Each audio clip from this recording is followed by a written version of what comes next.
ஒரு சோதனை செய்யுங்கள். இப்போதே கண்களை மூடுங்கள்.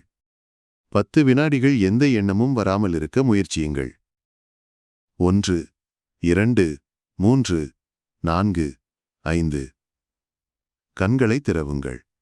ஒரு எண்ணமும் வராமல் இருக்க முடிந்ததா?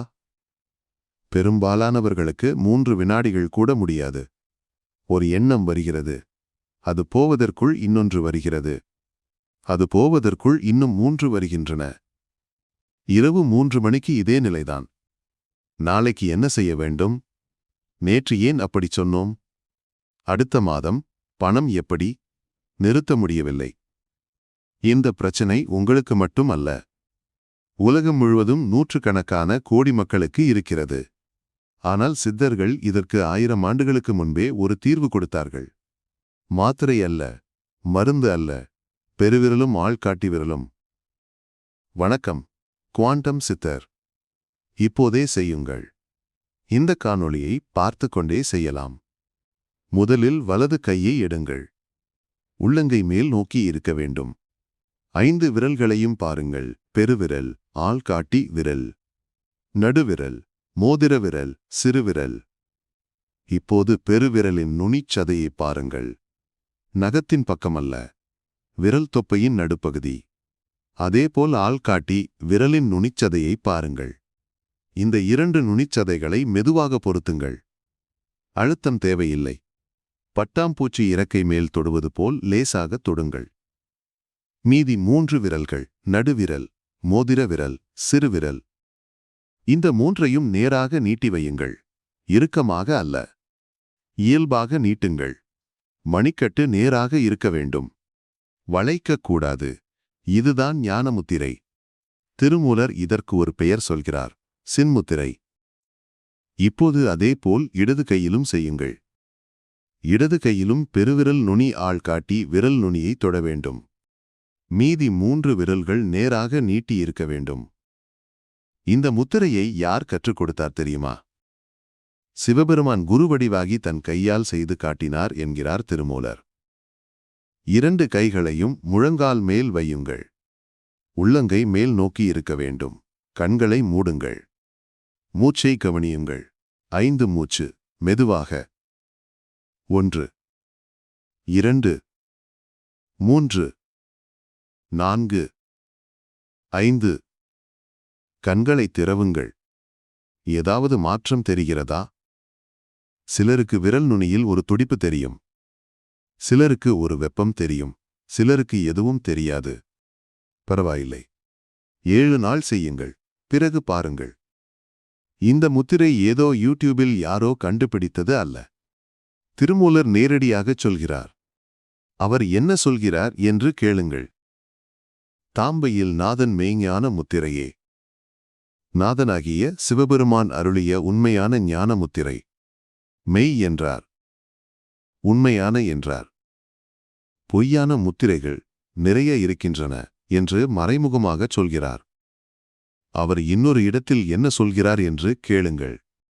நன்னது ஞானத்து முத்திரை நன்னுமே. நன்னது என்றார். நன்மை தரும் என்றார். ஞான முத்திரையை பற்றுவோர்க்கு நன்மை வரும் என்று திருமூலரே சொல்கிறார். இது வெறும் நம்பிக்கை அல்ல. இதற்கு பின்னால் நரம்பியல் இருக்கிறது.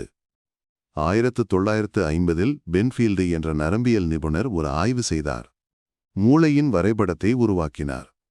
அந்த வரைபடத்தில் ஓர் அதிர்ச்சி இருந்தது. மூளையின் உணர்வு பகுதியில் கையும் விரல்களும் மிகப்பெரிய இடத்தை ஆக்கிரமித்து இருந்தன. உடலின் மொத்த உணர்வு பரப்பில் கை விரல்களுக்கு மட்டும் 30% ஒதுக்கப்பட்டு இருக்கிறது. என்ன அர்த்தம்? விரல்களை தொடும்போது மூளையின் மிகப்பெரிய பகுதி செயல்படுகிறது. இன்னும் ஒரு விஷயம் இருக்கிறது. பெருவிரலிலும் ஆள்காட்டி விரலிலும் ஒரு நரம்பு நேரடியாக மூளைக்கு போகிறது. இதன் பெயர் நடு நரம்பு. கழுத்தின் 6வது எலும்பிலிருந்து தொடங்குகிறது. கை வழியாக விரல் நுனி வரை வருகிறது. இந்த 2 விரல் நுனிகளையும் தொடும்போது என்ன நடக்கிறது? 2014இல் ஒரு ஆராய்ச்சி வெளிவந்தது. விரல் நுனியை தொடுவது உடலின் அமைதி மண்டலத்தை செயல்படுத்துகிறது. அமைதி மண்டலம் என்றால் என்ன? உடலில் 2 நிலைகள் இருக்கின்றன. ஒன்று போர் நிலை. ஆபத்து வரும்போது இதயம் வேகமாக அடிக்கும். இரண்டாவது அமைதி நிலை. ஆபத்து இல்லாதபோது மூச்சு மெதுவாகும், மனம் அமைதியாகும். பெருவிரலும் ஆள்காட்டி விரலும் தொடும்போது உடல் அமைதி நிலைக்கு மாறுகிறது. இது நம்பிக்கை அல்ல, நரம்பியல். இப்போது சித்தர்கள் மனம் என்பதை எப்படி புரிந்தார்கள் என்று பாருங்கள். சித்தர்கள் மனம் என்பதை 4ஆக பிரித்தார்கள். இதற்கு ஒரு பெயர் வைத்தார்கள், அந்தகரணம். 4 உள்கருவிகள். சித்தர்கள் இந்த 4ஐயும் தெளிவாக வரையறுத்தார்கள். மனம் என்றால் என்ன, எப்படி முடியுமோ என்று தவிப்பது, இதுதான் கவலை. புத்தி என்றால் என்ன, இதை எப்படிச் செய்யலாம் என்று நிச்சயிப்பது, இது முடிவெடுக்கும் ஆற்றல். சித்தம் என்றால் என்ன, நின்று செயல்படுவது, இது செயல் ஆற்றல். அகங்காரம் என்றால் என்ன, நான் செய்கிறேன் என்று நினைப்பது.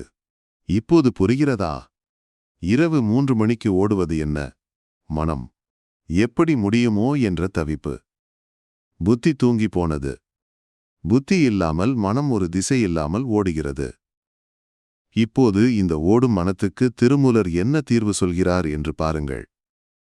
வாக்கும் மனமும் இரண்டும் மௌனமாம். வாக்கு மௌனத்து வந்தாலும் மூங்கையாம். வாக்கும் மனமும் மௌனமாம் சுத்தரே. ஆக்குமச் சுத்தத்தை யாரறிவார்களே? என்ன சொல்கிறார்? வாயை மட்டும் மூடுவது மௌனம் அல்ல, அது ஊமை நிலை என்கிறார் திருமூலர். வாக்கும் மனமும் இரண்டும் செயலற்று நிற்பதே உண்மையான மௌனம். அதை பெற்றவர்களே தூய்மையான சுத்தர்கள் என்கிறார். இதுதான் ஞானமுத்திரையின் இலக்கு. விரல் தொடும்போது மூளை அமைதி நிலைக்கு போகிறது என்று அறிவியல் சொல்கிறது. வாக்கும் மனமும் மௌனமாகும் என்று திருமூலர் சொல்கிறார். ஒரே விஷயம், 2 மொழிகளில். சித்தர்கள் ஒரு அழகான உருவகம் சொல்கிறார்கள்.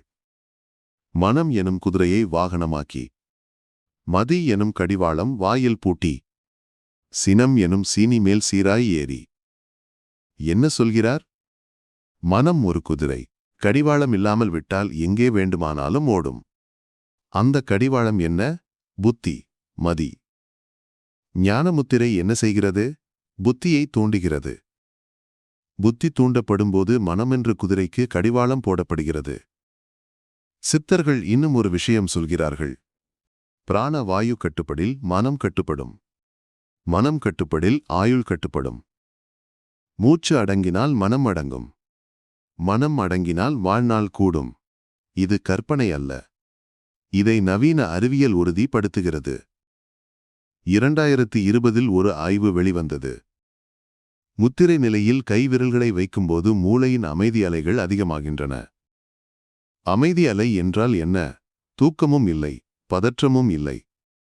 நடுவில் இருக்கும் விழிப்பான அமைதி நிலை. இரவு 3 மணிக்கு மனம் ஓடும்போது மூளையில் வேக அலைகள் அதிகமாக இருக்கும், பதற்ற அலைகள். முத்திரை செய்யும்போது வேக அலைகள் குறைகின்றன, அமைதி அலைகள் கூடுகின்றன. மூளை வேகத்திலிருந்து அமைதிக்கு மாறுகிறது. அதனால்தான் விரல் தொடும்போது உடனே ஒரு நிம்மதி தெரிகிறது. இது மருந்து இல்லாத மருத்துவம். எப்போது செய்ய வேண்டும்?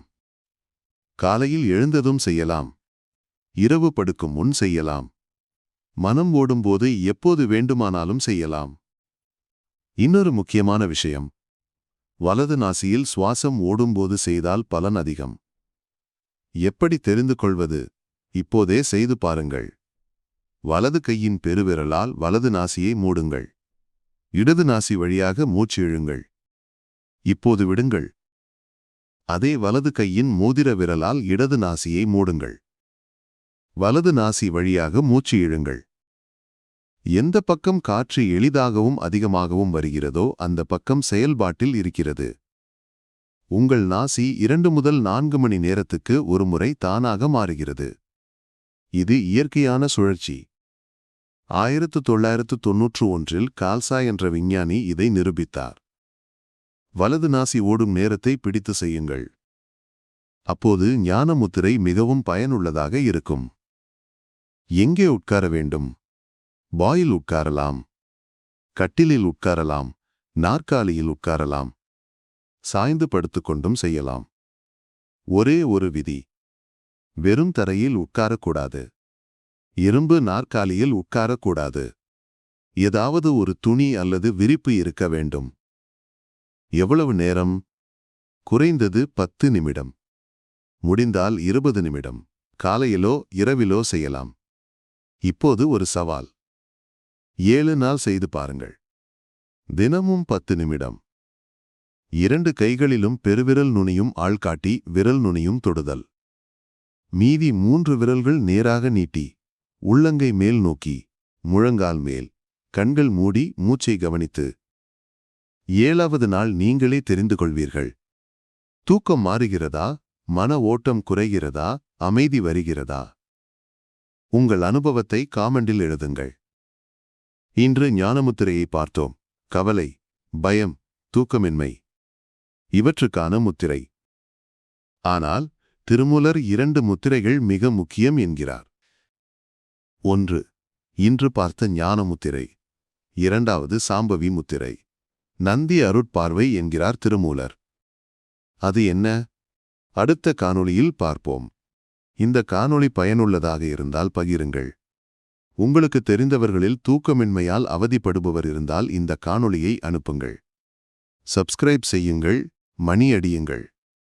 தினமும் ஒரு முத்திரை, தினமும் ஒரு தீர்வு. நன்றி. குவாண்டம் சித்தர்.